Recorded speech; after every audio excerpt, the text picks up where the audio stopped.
So, what does having a lot of prospects and picks do for your organization? What does that mean for your organization? Well, it means a bunch of things. It means you can make some serious moves, okay? It means that you have some pieces that you can move around to accelerate your rebuild. And I've been arguing this for a while when it comes to the Montreal Canadiens. Like, they have a stacked amount of picks and prospects. Now, I understand you don't want to get rid of all of them. It's crazy. They even have Alexander Zurofsky that they got in the second round, which is just an amazing asset. We're going to be talking about how that relates to them and a big trade rumor and more signing rumors in today's video. Guys, a lot to go over, but welcome back to Pixel Plus Hockey. If you can make sure to hit that subscribe button, it would be so greatly appreciated. And thank you so much to those that are already supporting me as well. It is very, very humbling.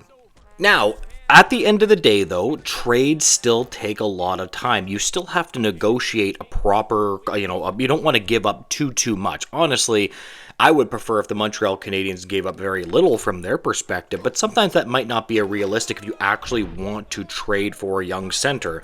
I mean, we talked about Mason McTavish, that obviously never ended up happening, but it could be a bunch of different players. It could be even a Nazem Kadri, for example. But you might not actually have to give that much up if it's a player that just really wants to go to your particular organization. And this is a strength that a lot of teams should be using it, especially with aging players or players that want to stay close to around where they live or something like that. Like the Maple Leafs do this, Vancouver does this with players that are around,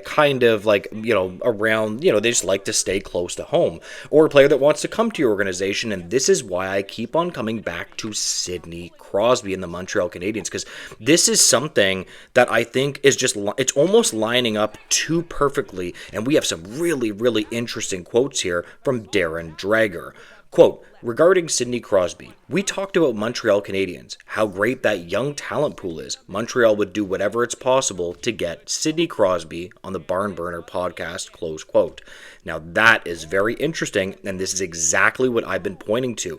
So it does seem that the Montreal Canadiens are actually very, very invested in being able to get this player possibly as well.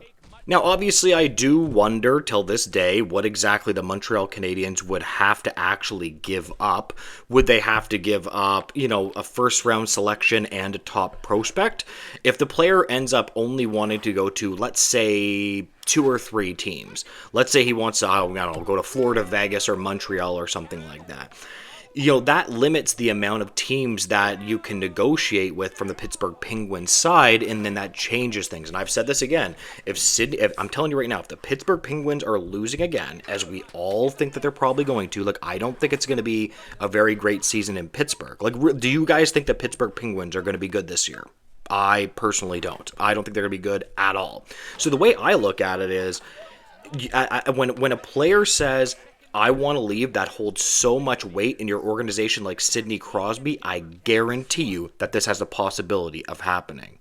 Either way, if he doesn't actually end up coming to the Montreal Canadiens, I genuinely think that he's going to get traded anyway, somewhere else rather than Pittsburgh. I think it's going to be Montreal because I think it actually lines up and makes a lot of sense from the player's perspective, from the asset perspective, that you could entice Pittsburgh. I mean, it is what it is. I know we like to think that one player is going to play for one organization for his entire life, but that's not always true, especially when a player is as competitive as Sidney Crosby. He doesn't want to be in a terrible franchise that isn't making the playoffs. Guys like that are obsessed with winning. Look at Connor McDavid. He almost won the cup back-to-back years, and even he's not potentially re-signing with Edmonton. That's how hungry that these guys are for the Stanley Cup. Now, to shift gears, I wanted to talk about Lane Hutson and his contract as well in this video, because there's some new information on Lacombe, who was just re-signed by Anaheim. Now, a lot of people are pointing to this contract, and by the way, we do know that the Montreal Canadiens have been trying now for sure to sign Lane Hutson. They've been going at it. Apparently, Lane Hutson is willing to take a bit of a cut, which is good. It's just not going to be millions of dollars. So then I wonder, how close is it going to end up being to Noah Dobson, who got around 9, right? Is it going to be within that realm? What is the number that the Montreal Canadiens are actually starting at? Are they starting at a number that's crazy high, or crazy low? Are they starting at 7 or something like that? Are they starting at 8? and then where exactly are they going to meet in the middle? But here we have a very interesting quote from the man, the myth, the legend himself, Elliot Friedman, regarding Lane Hutson. I don't think 8 times 9 for Lacombe is really hurts Montreal as much as some people think.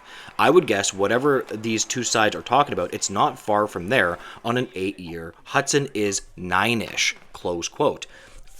I'm telling you right now, listen, I've said this before and I'll say this again, if you can get Lane Hutson, okay, at 8 years times 9, just do it. With the cap going up too, you sign that 10 times out of 10. That's a ridiculous deal. Now again, Lane Hutson is not by no means a perfect player. He's not like an all-around number 1 defenseman. He's like a very, very good elite offensive defenseman, and in the way that he pushes the puck the right way. I'm not trying to say he's bad defensively. It's just he's not a perfect defenseman.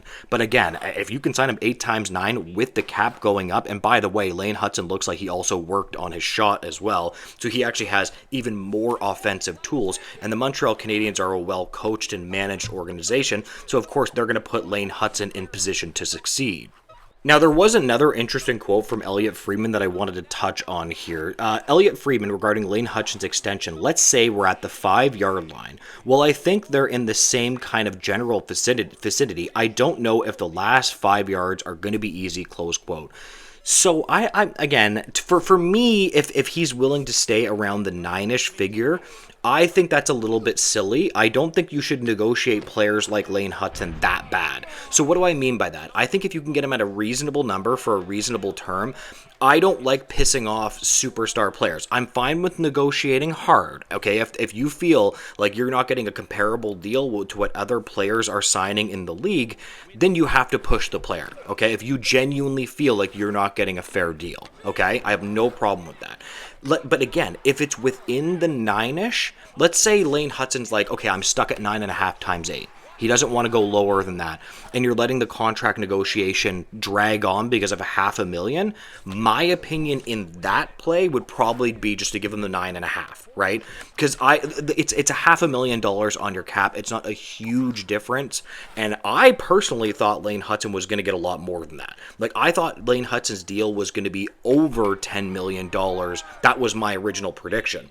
Now with these numbers coming out from Elliot Friedman and Darren Drager, whenever they talk about Lane Hutson, actually no, it seems that they're going to get it right around the Lacombe extension. And I mean, I'm sorry, from my perspective, that is a huge, massive win for the Montreal Canadiens. That is a huge win.